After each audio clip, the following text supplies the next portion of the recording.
April મહિનો ચાલુ થઈ ગયો અને હવે ઉનાળાએ પણ પોતાનો અસલી રંગ દેખાડવાનું શરૂ કરી દીધું.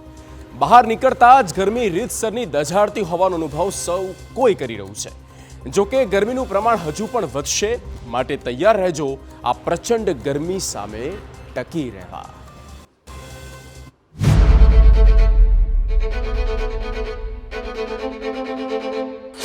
આ ગરમી તમને દઝાડશે. રાજ્યમાં 43 ડિગ્રીને પાર. 9 એપ્રિલ સુધીની આગાહી.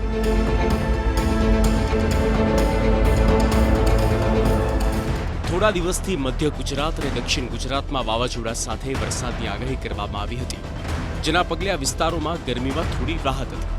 જો કે હવે આગામી દિવસોમાં ભયંકર ગરમી માટે લોકોએ તૈયાર રહેવું પડશે. 40 से 40 टू 43 डिग्री सेंटीग्रेड के अंदर वेरी करेगा गुजरात राज्यों में. और जो राइजिंग टेम्परेचर रहेगा अभी अगले 3 दिन तक 2 डिग्री सेंटीग्रेड टेम्परेचर राइज होने का रहेगा. उसके आगे एनएलसी रहेगा. टेम्परेचर में ज़्यादातर परिवर्तन नहीं होगा. એનો મતલબ એ કે હવે ગુજરાતમાં ગરમી ભૂક્કા બોલાવશે, કારણ કે આગાહી એટલી જ આકરી કરવામાં આવી છે.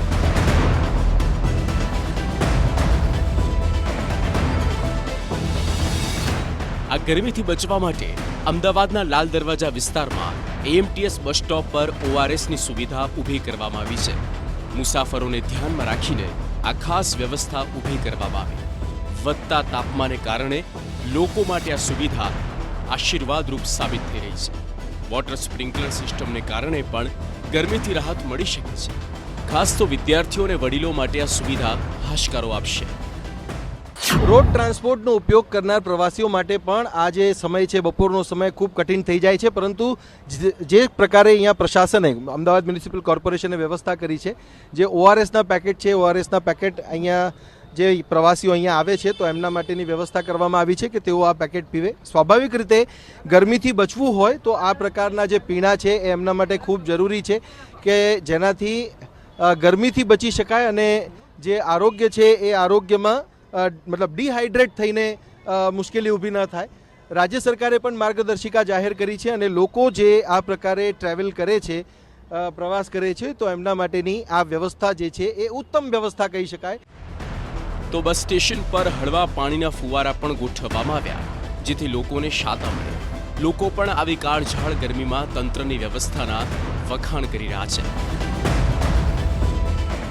આ સિસ્ટમથી કેટલો ફાયદો અને કેટલો લાભ થાય, કેટલો આરામ પણ મળે અને કેટલી ઠંડક અહીંયા મળી રહી.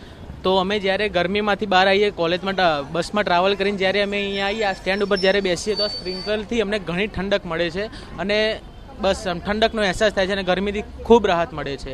આ ખૂબ સારી સિસ્ટમ છે. આ બચવા માટે તમે શું કરો? બહુ ઓછું ગરમીમાં નીકળો, કેવી રીતે શું કરો? બસ ગરમીમાં ઓછું નીકળીએ, મોઢા પર રૂમાલ બાંધીએ અને વારે વારે મોઢું ધોઈએ અને લીંબુ પાણી કે એવું કંઈક હોય એનો ઉપયોગ કરીએ.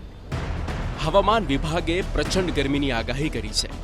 તારીખ 6 થી 9 એપ્રિલ રાજ્યના કેટલાક જિલ્લામાં હીટ વેવની આગાહી આપવામાં આવી. આજે કચ્છમાં ઓરેન્જ એલર્ટ, જ્યારે રાજકોટમાં યલો એલર્ટ સાથે હીટ વેવ રહેશે.